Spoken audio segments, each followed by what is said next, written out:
आज की क्लास में हम लोग अपने वर्डप्रेस डैशबोर्ड के इस सेटिंग वाले ऑप्शन के बारे में समझेंगे। तो फर्स्ट ऑफ ऑल देखो, आप लोगों को ये समझने की ज़रूरत है कि इस सेटिंग के अंदर एक एक चीज़ आपको छेड़ने की ज़रूरत नहीं है। जैसे आपके फ़ोन के अंदर एक सेटिंग का ऑप्शन होता है, उसके अंदर भी आप सारे ऑप्शंस नहीं छेड़ते हो। उसके अंदर आप सिर्फ वही ऑप्शंस छेड़ते हो जो आपके काम के हैं। तो आपको इसके अंदर सब कुछ छेड़ने और सब कुछ समझने की ज़रूरत नहीं है। कुछ चीज़ें आपको टाइम के साथ छोड़ देनी है। जैसे अगर आप कहीं अटकोगे तो आप नॉर्मली गूगल करोगे कि how to do this in WordPress. आपको उससे रिलेटेड कोई ना कोई आर्टिकल मिल जाएगा और वहीं पे आपको स्टेप बाय स्टेप गाइड मिल जाएगी कि यहाँ पे आपको क्या चीज़ छेड़नी है। तो सबसे पहले आते हैं जनरल सेटिंग में। देखो, जनरल सेटिंग के अंदर आपकी वेबसाइट से रिलेटेड जानकारी होती है कि आपकी वेबसाइट का नाम क्या है, उसका टाइटल क्या है, उसकी टैगलाइन क्या है और साइट आइकन क्या है। तो देखो, मेरी साइट का टाइटल, यहाँ टाइटल मैंने रख दिया जो बिल्कुल स्टार्टिंग में हम लोगों ने क्रिएट करा था जब हम लोग जैम्प सेटअप कर रहे थे। तब जो हमने टाइटल नाम दिया था वो यहाँ पे आप लोग चाहो तो चेंज कर सकते हो। जैसे अब मैं इसका नाम दे रहा हूँ, इसका नाम मैंने दे दिया दीपक कम्युनिकेशन, या इसका नाम मैं दे देता हूँ डिजिटल मार्केटिंग ब्लॉग ही बनाऊंगा मैं, डिजिटल मार्केटिंग। ठीक है। टैगलाइन मैंने दे दिया योर ब्रांडिंग पार्टनर। देखो, ये टैगलाइन अगर मेरी किसी थीम के अंदर ऐसा डिसाइड होगा, अगर मेरी किसी थीम के अंदर ऐसा लिखा हुआ होगा कि मेरी टैगलाइन जो है वो ऊपर ही टाइटल के साथ दिखे, तो मेरी टैगलाइन टाइटल के साथ दिखेगी। एक बार मैं अपनी वेबसाइट खोल के देखता हूँ। देखो, मैंने यहाँ से वेबसाइट खोली, इस वाली थीम के अंदर ऐसा नहीं लिखा हुआ कि टैगलाइन भी यहाँ पे शो करेगा। एक बार मैं कोई दूसरी थीम इंस्टॉल करके देखता हूँ, चेक करता हूँ कि मेरी टैगलाइन यहाँ पे शो करेगा या नहीं।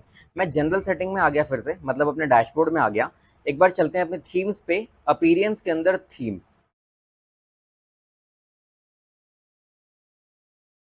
अब यहाँ से इस बार मैंने चूज कर ली थीम ये 2024 वाली। मैं इस थीम को एक्टिवेट करता हूँ और वापस से अपनी वेबसाइट पे चलता हूँ, देखता हूँ इसके ऊपर क्या फर्क देखने को मेरे को मिलेगा। मेरी वेबसाइट को मैं रिफ्रेश करता हूँ। मैं उम्मीद करता हूँ कि इस वाली थीम के अंदर मेरी टैगलाइन भी यहाँ पे लिखी हुई आएगी। देखो, इसके अंदर भी मेरी टैगलाइन लिखी हुई नहीं आ रही है। तो बहुत सारी थीम्स हैं, आप अलग अलग थीम्स यूज करोगे, किसी ना किसी थीम के अंदर यहाँ पे आपकी टैगलाइन भी आ जाएगी, या आपकी वेबसाइट पे कहीं पे भी वो टैगलाइन शो करने के लिए उस थीम के अंदर कोड लिखा होगा तो वो शो करेगा। फिलहाल चलते हैं अगेन अपनी जनरल सेटिंग के अंदर। Next, site icon. अब देखो, हम लोग जैम्प पे काम कर रहे हैं, इस वजह से आपको साइट आइकन बेटर नहीं दिखेगा। साइट आइकन का मतलब होता है जो ये ऊपर आइकन बना हुआ आ रहा है ना, ये वाला।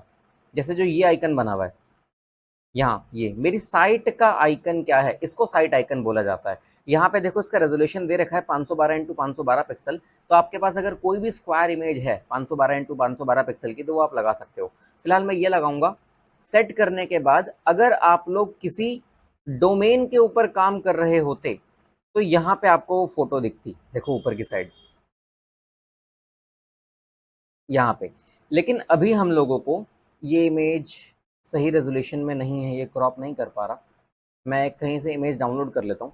मैं गूगल पे गया और यहाँ पे मैंने जाकर सर्च कर लिया 512 इंटू 512 इमेज, 512 इंटू 512 लोगो।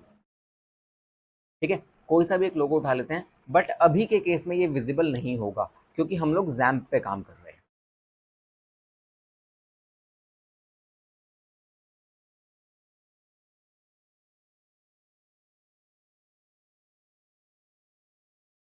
देखो, इसको मैंने सेव कर लिया।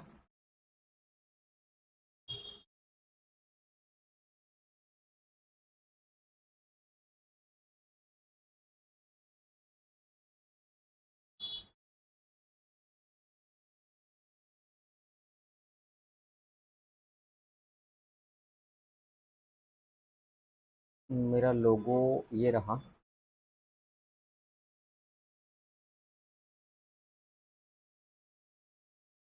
देखो, ये अपलोड हो गया और इसको मैंने सेट कर दिया।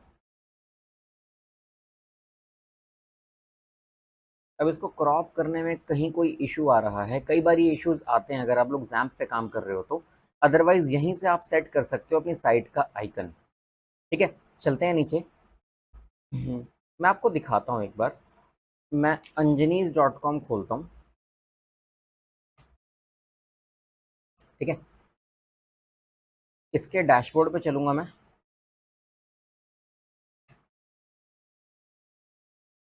मैं अपनी साइट का आइकन चेंज करूंगा। देखो यहाँ तो मैं डोमेन पे काम कर रहा हूँ ना, मैं आपको दिखाता हूँ कि ये चीज़ किस तरीके से काम करती है।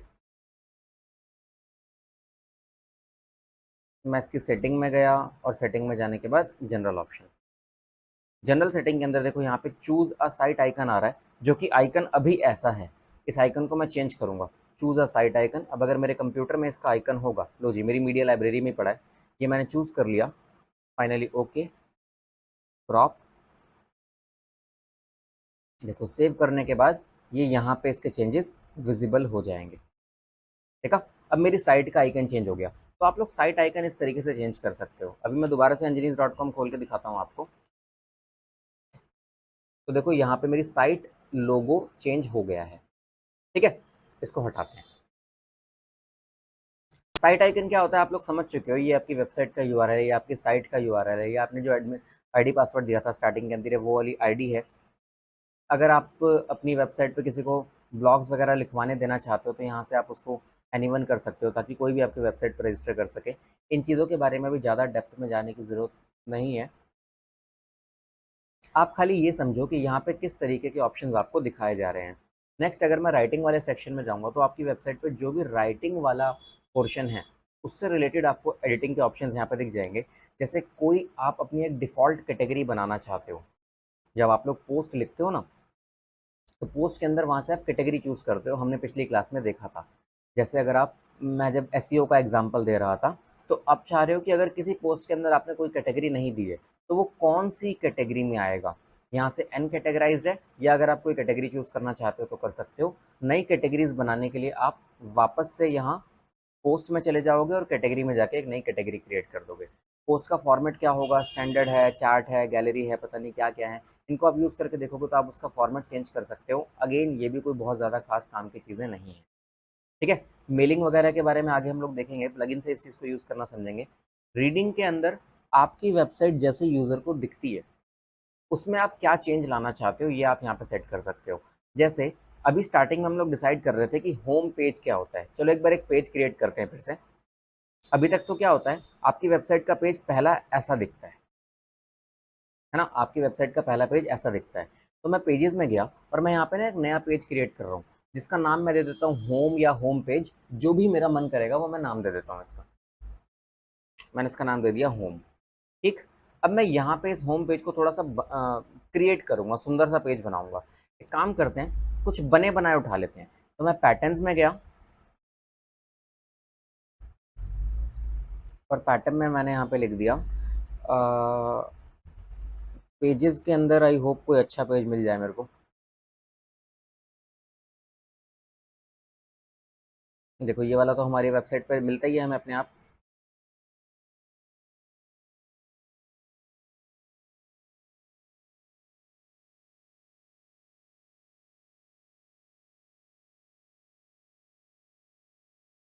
ये वाला ले लेते हैं, ठीक है, ये मैंने ले लिया।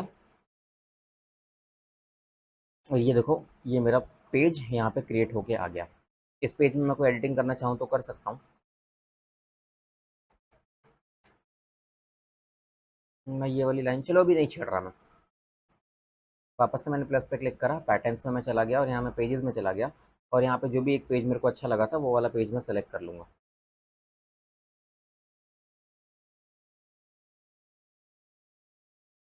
इसको पब्लिश करते हैं। मैं चाहता हूँ कि मेरी वेबसाइट के ऊपर ये पेज सबसे पहले दिखे।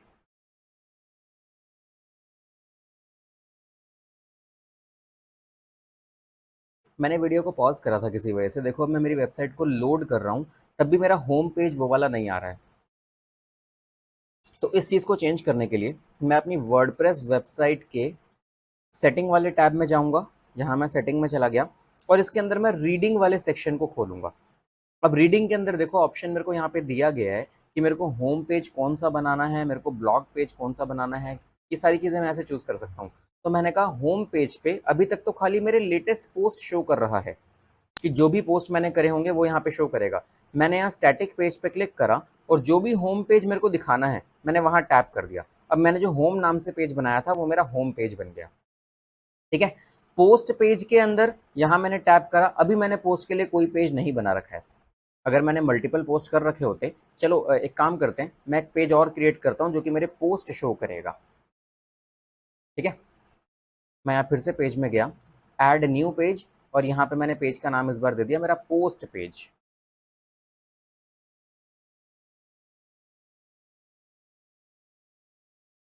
यहाँ पे मेरे सारे के सारे पोस्ट आएंगे। इसको खाली मैं पब्लिश कर रहा हूँ, उसके अंदर मैं कोई भी एडिटिंग नहीं कर रहा, कोई इसको सुंदर बनाने की ज़रूरत नहीं है अभी के लिए। ये मेरा पोस्ट पेज पब्लिश हो गया। मैं सिर्फ सेटअप कर रहा हूँ कि मेरे कौन से पेज पे कौन सी चीज़ दिखेगी। ठीक है, वापस से मैं सेटिंग के अंदर जाऊँगा और यहाँ से रीडिंग मोड पे आ जाऊँगा, और यहाँ मैं चूज़ करूँगा कि होम पेज पे मेरा होम दिखेगा, पोस्ट पेज में मेरे जितने भी पोस्ट हैं वो इस पोस्ट पेज पे दिखेंगे। एक बार में मेरे 10 पोस्ट दिखेंगे। मोस्ट रिसेंट पोस्ट भी मेरे दिखा देगा, वो भी 10 ये दिखाएगा। अब पूरा का पूरा टेक्स्ट दिखाएगा या एक्सेप्ट, ये हम लोगों ने पोस्ट करते टाइम भी समझा था कि एक्सेप्टेड टेक्स्ट दिखाएगा। एक्सेप्टेड टेक्स्ट यानी उसमें 10 20 50 लेटर्स है, सिर्फ वही दिखाएगा। सर्च इंजन विजिबिलिटी को आपको कभी भी डिस्करेज नहीं करना होता है, क्योंकि आप चाहते हो कि आप जो भी आर्टिकल लिख रहे हो, जो भी ब्लॉग पोस्ट लिख रहे हो, वो गूगल को दिखे। ठीक है, या जिस भी सर्च इंजन से वो सर्च किया जा रहा है वहाँ पे उसको दिखे। चलते हैं वापस से अपनी वेबसाइट पे, यहाँ मैंने इसको रिफ्रेश करा। अब देखो मेरा होम पेज बदल गया। जो होम पेज अभी अभी मैंने डिज़ाइन करा था, ये होम पेज वैसा आ रहा है। ठीक है, यहाँ पे देखो मेरी दोनों कैटेगरी दिखा रहा है। फिलहाल मैंने एक ही कैटेगरी क्रिएट कर रखी थी। ये सब चीज़ अभी अभी जो मैंने यहाँ पे ये होम पेज डिज़ाइन करा है, ये इसकी वजह से हो रही है। ठीक है, मैं डिजिटल मार्केटिंग वाले पे जाऊँगा तो उससे रिलेटेड पोस्ट दिखेंगे। बाकी फिलहाल यहाँ पे मैं पोस्ट पेज पे क्लिक कर रहा हूँ। अब देखो ये मेरा पोस्ट पेज है। ठीक है, पोस्ट पेज का डिज़ाइन ऐसा है, इसलिए मेरे को ये हटाना पड़ेगा पोस्ट पेज पे। लेकिन नीचे देखो मेरे पोस्ट यहाँ पे दिखा रहा है। इस पर मैंने टैप करा, यानी अब मैं जितने भी पोस्ट करूंगा वो यहाँ पे वो दिखाता रहेगा। सेम इसी तरीके से आप लोग प्राइवेसी पॉलिसी का पेज भी सेट करते हो। ये प्राइवेसी पे मैं गया और मेरा प्राइवेसी पॉलिसी वाला पेज कौन सा है वो मैं यहाँ से चूज़ करूँगा। अगर क्रिएट करनी है तो आप क्रिएट कर लो, वरना मैंने यहाँ से चूज़ कर लिया कि मैंने प्राइवेसी पॉलिसी वाला पेज बना रखा है, इसको यूज़ करना है। हो गया। ठीक है, अब ये मेरा प्राइवेसी पॉलिसी वाला पेज है। मुझे जनरल सेटिंग के बारे में समझ में आ गया, राइटिंग सेटिंग के बारे में समझ में आ गया, रीडिंग के बारे में समझ में आ गया। इसमें मोस्टली आपको रीडिंग और जनरल को ही छेड़ने की ज़रूरत पड़ेगी, इसके अलावा और किसी चीज़ को आपको छेड़ने की ज़रूरत नहीं पड़ेगी। इसके बाद अगर मैं मीडिया में जाऊँ तो यहाँ से मैं अपनी मीडिया सेटिंग्स चेंज कर सकता हूँ, यानी इसकी डायमेंशन सेट कर सकता हूँ कि मेरे थंबनेल का साइज़ कितना बड़ा होगा, मीडियम साइज़ कितना बड़ा होगा, लार्ज साइज़ कितना बड़ा होगा। ये जब आप वेबसाइट के ऊपर फोटोज़ लगाओगे तब आपको समझ में आएगा कि ये साइज़ सेट करने का मतलब क्या है। वहाँ पे 3 ऑप्शंस आते हैं, थंबनेल साइज़, मीडियम साइज़ और लार्ज साइज़। ठीक, तो अगर आप थंबनेल साइज़ चूज़ करते हो तो 150 बाय 150 के डायमेंशन में वो अपने आप सेट हो जाता है। अपलोडिंग वगैरह ये इंटरनली अपने हिसाब से देखता है। परमा लिंक भी आपको सेट करने की ज़रूरत पड़ती है, लेकिन सिर्फ एक बार। देखो परमा लिंक में क्या होता है, मैंने डिजिटल मार्केटिंग वाला ये पेज खोला, मैं पोस्ट पेज पे आया। अभी देखो यहाँ पे लिखा हुआ है ना, पेज ID इक्वल्स टू 28। मैं चाह रहा हूँ कि ये लिंक सही तरीके से आए। ये लिंक बिल्कुल भी रीडेबल नहीं है। गूगल जब किसी वेबसाइट को सर्च करके लेके आता है, देखो मैं आपको फिर से दिखाता हूँ, कोई और आर्टिकल सर्च करता हूँ। मैंने सर्च करा how to download video from YouTube. ठीक है, अब अगर मैं कोई भी आर्टिकल खोलता हूँ, कोई ब्लॉग वाली वेबसाइट में खोलूंगा, अगर मैं ये वाला आर्टिकल खोलता हूँ तो देखो इसके डोमेन के अंदर यहाँ लिखा हुआ है blog slash download YouTube videos. तो सेम इसी तरीके से मैं चाहता हूँ कि मेरा भी जो यूआरएल है वो थोड़ा सा अच्छा दिखे। मैं यहाँ पे आया, अब देखो यहाँ पे ये ना ये वाला स्ट्रक्चर सेट है, प्लेन वाला P123 वाला। तो मैंने कहा मेरा जो पोस्ट का नाम है वही वाला यूआरएल मेरे को चाहिए, इसके अलावा और कुछ नहीं। फाइनली मैंने यहाँ से इसको सेव कर दिया और ये बात बन गई। अब के देखो इसको मैं रिफ्रेश करूँगा तो इसका जो यूआरएल है ये चेंज हो जाएगा। ठीक है, देखो पोस्ट पेज आ रहा है, और पोस्ट पेज के अंदर अगर मैं कोई पोस्ट खेलूंगा, मैंने यहाँ से व्हाट इज़ डिजिटल मार्केटिंग को खोला, तो अब व्हाट इज़ डिजिटल मार्केटिंग ये जो हेडिंग मैंने दी थी उस हेडिंग से पोस्ट बन के आ गया, मतलब यूआरएल बन के आ गया। ठीक है, तो परमा लिंक क्या होते हैं आप लोग ये भी समझ गए हो। डिस्कशन के अंदर आप कमेंट्स वगैरह की सेटिंग करते हो कि आप कमेंट्स को ऑन रखना चाहते हो, ऑफ रखना चाहते हो, कितने पुराने कमेंट्स को देखना चाहते हो, कमेंट को रिव्यू करना चाहते हो या नहीं। ये सारी चीज़ें आप लोगों को यहाँ पे दिखा रहा है। अगर कोई कमेंट करता है तो बाय डिफॉल्ट उसकी इमेज क्या दिखाएगा, उसका आइकन क्या दिखाएगा, ये सारी चीज़ें यहाँ पे शो कर रहा है। तो इन सब चीज़ों को आपको छेड़ने की ज़रूरत नहीं है। अल्टीमेटली सेटिंग के अंदर इतनी ही चीज़ें आपको समझनी है जो कि आप समझ चुके हो कि जनरल सेटिंग से आप अपनी साइट की सेटिंग चेंज करोगे, रीडिंग से आप अपनी वेबसाइट पे कैसा चीज़ें क्या दिख रही हैं वो चेंज करोगे, एंड दैट इज़ इट। इस क्लास के लिए इतना ही। इन चीज़ों को ध्यान से देख लेना। ये वो चीज़ें हैं जो आप बार बार यूज़ नहीं करोगे, तो इसके इतने ज़्यादा डेप्थ में जाने की कोशिश मत करना। खाली समझने के लिए समझ लो कि वेबसाइट पे इस तरीके से चीज़ें छेड़ी जाती हैं। सेटिंग वाले ऑप्शंस को आप बार बार नहीं छेड़ोगे। रोज़ आप जिस चीज़ पे काम करोगे वो आपका पोस्ट होगा, पोस्ट और पेज। तो that is it for today. मिलते हैं नेक्स्ट क्लास में। Bye bye.